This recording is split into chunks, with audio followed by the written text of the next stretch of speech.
welcome and thank you so much for sharing your time for this Thanks, conversation. Anu. Always a Uh, pleasure. Thank you. so, Gagan, as I was reading about your work, something that you've been doing for the last decade almost, that you've worked with more than 700 Indian nonprofits and more than 500 leaders in the capacity building, organization development, and strategy work. And you've been doing it from a very ecosystem development sort of a space. I was very curious to just hear what have been your reflection on learning, knowing, seeing some of these OD journeys of these Indian nonprofits, if you could share. Sure. Thanks for that, Anu. It's definitely been a journey. I landed in capacity building, and I've not looked back ever since. And some of the things um that have come as a learning, one is having a people's first approach, right? And I know that this term has been going around the sector now a lot, which is, more trust-based, more participatory. But to really embody the essence of it, I think is really critical because it's like a simple, you can take it like a simple, someone who's teaching something to the other person. If you're not doing it as per the way that they want to learn, or if you're not doing it, or if you're not covering things that they want to learn, right? The absorption of it, the adoption of it really significantly gets impacted. So you coming from a people's first approach, whether it is in partnerships, in organization development, or even designing a program, it's so important to um, obviously have that perspective on what you know, but also give the platform to the people who are going to absorb that content, that training, to sort of bring out their voice. So I think one, definitely adopting a people's first approach. The other thing is having a platform. I think leaders as a sector, whether it is nonprofit organizations, whether it is funders, or any other stakeholder, they need that platform to come together, to share learnings, experiences. And if we are able to provide that as a value, it's huge, right? And it needs to be self-sustainable. And again, I feel like the things that I'm going to mention are so integrated, because if it's not people first, it's not going to be sustainable, right? And so I think these are some of the things that I have learned along the way. And um, one last thing I'd like to share on this is um, agility, right? Um, how are you able to keep up with the needs? The sector's evolving, organizations are evolving, leaders are evolving. And so how are you able to tailor your offerings that are right at par with the market is so, so important. Yeah, yeah. And I mean, also, while we are also in the sector and we're trying to build it better, I mean, I think we have also experienced the 3 points that you have mentioned in our own journeys. And yeah, I think we are also, agility is one thing which I feel is something everyone is trying to learn as human beings also, because, the climate change and so much that we are responding to in terms of technology. But then, especially around leadership development, because that has been like a focus area for a lot of organization development work for many people. There's a lot of knowledge input frameworks, platform that Dasra has tried to create for some time. But in your experience, what is something while you are doing these programs has truly energized leaders who are in this roller coaster of changes and adoption and impact? It's a lot sometimes, but what has been a truly energizing element of these programs? I think having designed so many leadership programs during my journey, interacting with leaders, and also youth leaders, right? So while I was a Teach for India, I got an exposure of also working very closely, training, working professionals who might go on to their fellowship journeys. One of the biggest things that I have learned, and I feel very strongly about it, is community, right? A platform. if they don't, I mean, when we talk about siloed leadership, it's so tangible with these leaders, and they know that this is not the way, right? They know that they all know that they have to communicate, they have to mingle, but for them, that's a different compartment, right? It's something, oh, when we get time, this is something that we will do, right? Because of the unfortunate reality that it's their time and energy goes into day-to-day firefighting, right? So some of those challenges as a leader are very real. But what I have seen is they thrive, right? They get a group of people who are more or less going through similar challenges despite the contexts, right? Varied context, varied geography, different populations that they're working with, different pathways that they've taken. But when they come together, it is so energizing. The room vibrates, right? They are so emotional. They're um, so excited to be part of that. I think that's the first step. And so what I've learned is that really bringing them together, finding ways to get them to share knowledge, it's not a competition.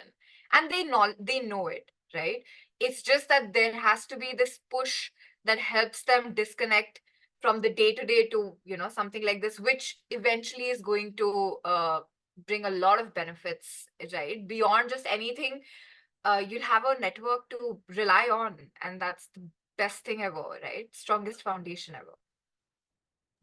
I think community is something which definitely energizes and relaxes you also, because you can just go and Absolutely. It unlocks access to so many things. And I don't mean just like, oh, fundraising ke liye access, leads.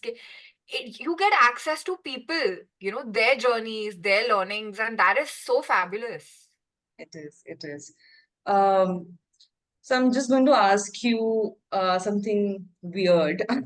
If you have to design a future product, a future knowledge program, or something which you feel is right now not existing in the ecosystem for the Indian nonprofit sector, what would that be? Which you feel which gonna maybe revolutionize the way we work, talk, learn with each other. So that's a very interesting question. I may say, I just need to call that out. I think so. There are multiple things. I want to look at this in terms of what something that I would want to, bring forth that might have the potential to revolutionize, OD in the sector, organizational development. And also some of the things that, are happening globally, but I personally have not seen, and I would love to, the strides have been made. But for it to come together, I think would be really excellent, especially in the context of the social sector. So if I were to talk about the first part, where, something that I would like to bring, um, I think a framework that captures the nuances of adult learning, whether it is from a facilitation point of view, whether it is from a culture point of view. um, we really, don't consider that. It's always, this is what the leaders should learn, this is the ideal way. And even if leaders come and tell you, this is what we need to learn, I think absorption, adaptation, designing it in a tailored manner, it is happening, right? I'm not saying that it's not, but really bringing that framework that captures the nuances of adult learning would, I think, significantly change the game, right? From my journey, I've seen that it often gets deprioritized, right? ODS general gets deprioritized, and not only because the way that it's been looked at, like the way that institutional capacity building is being looked at, I feel needs to evolve, right? Because we as people who worked on OD or we've worked on institutional capacity building know the kind of impact that it's going to create. And something that I came across during my journey, my professional journey, was um, OD helps you help the people that you're, okay, let me rephrase this. It helps your organization operate much more effectively, efficiently, for you to then effectively and efficiently help the populations that you're working with, right? And I don't think that a lot of people who, have the resources to make an impact understand this, right? Whenever I have to explain OD or what I'm doing to people, I always say, oh, you're working in a dive shop. If I were to come in, I will help you run the dive shop properly so you can give better, more reformed experiences to the people that or in the aviation industry, because my family is from aviation, and for me to get them to understand, it's always in the context of, how does your organization work better for you to then give that experience to the customers, right? So it's become very easy for me to we'll have to pause. Sorry, there's a bell. I'm alone at home. Please excuse me. Sorry.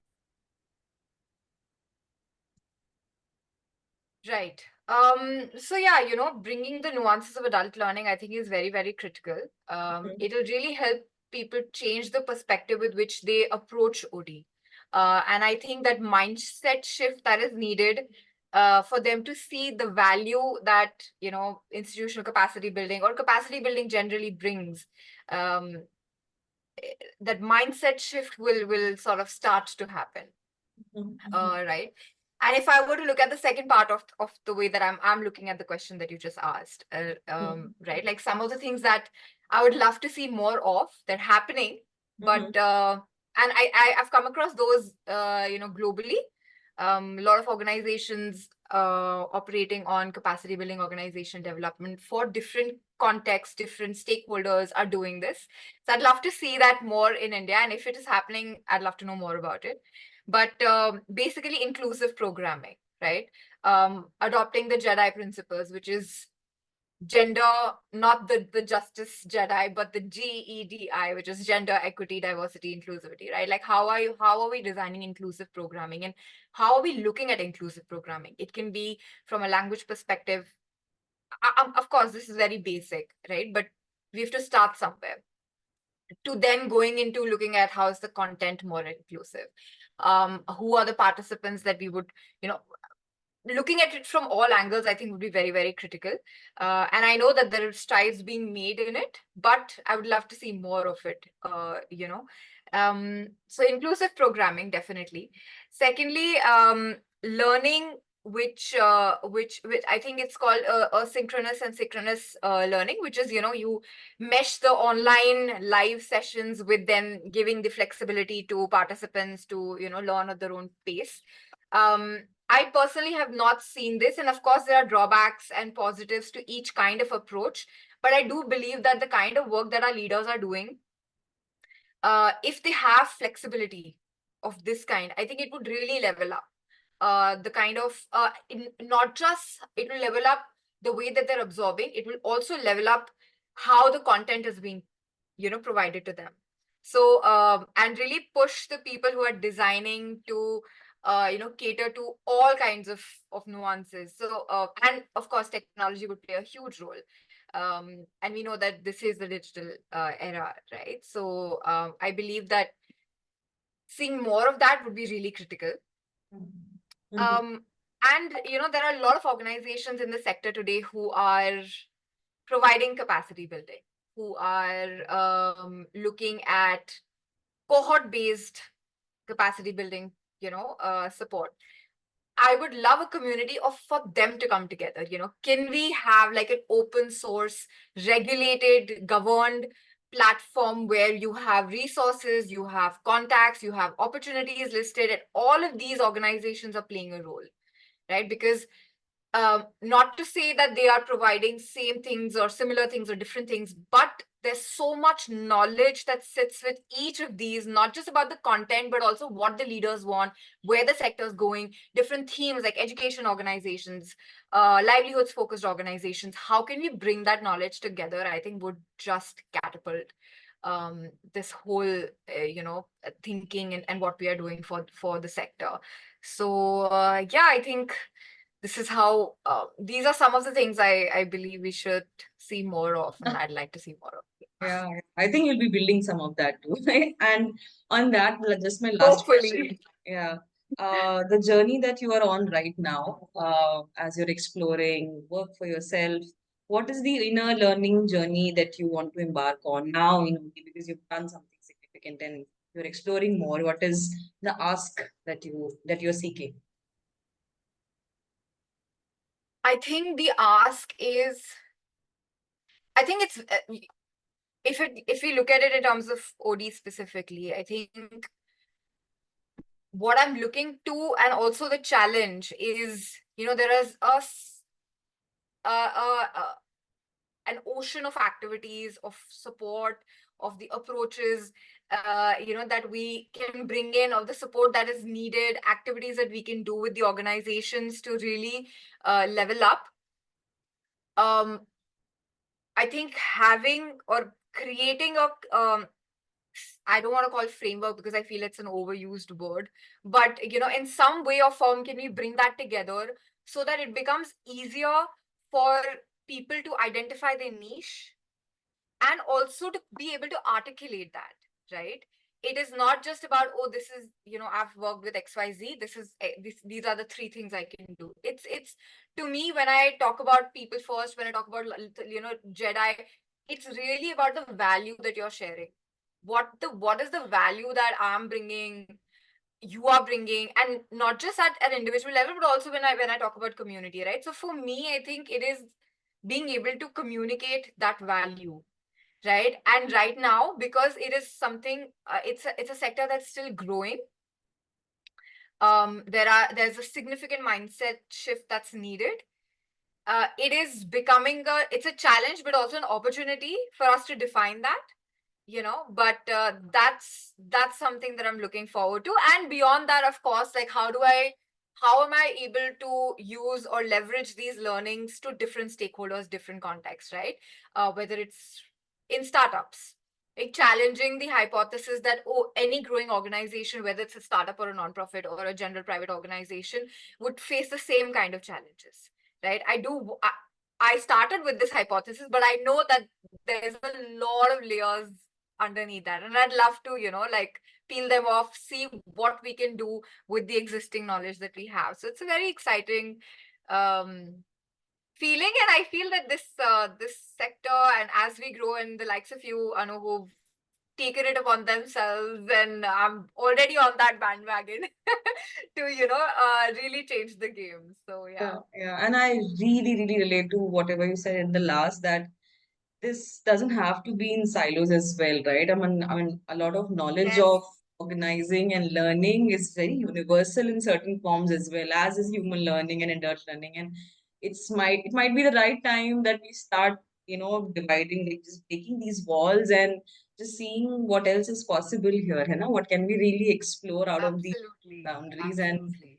really happy to hear that. And thank you so much, Gagan, for sharing that. And all the very best. Pleasure. All the very best to you. Thanks, Anu. These conversations are very scintillating always. So feel free to always, pull me in wherever needed. This is a field that's very exciting for me. But thank you for the opportunity. Thank you. Thank you. And